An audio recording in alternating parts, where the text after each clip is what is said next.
1000 సంవత్సరాల వర్షాలు అయినా గోడలు ఎందుకు కూలిపోలేదు? సున్నం వాడకం సింధు నాగరికత కాలం నుంచే ప్రారంభమైంది. చోళుల కాలంలో దేవాలయ నిర్మాణంలో ఇది అత్యున్నత స్థాయికి చేరింది.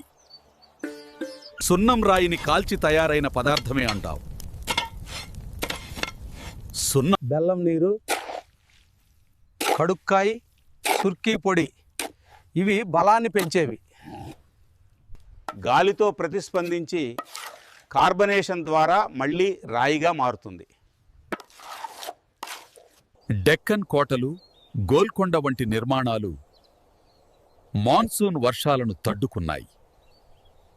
సిమెంట్ గట్టపడుతుంది, కానీ సున్నం శ్వాసిస్తుంది. అందుకే ఇది ఎక్కువ కాలం నిలుస్తుంది. ఇది కేవలం గోడ కాదు, ఇది శాస్త్రం. ఇది భారత ఇంజనీరింగ్.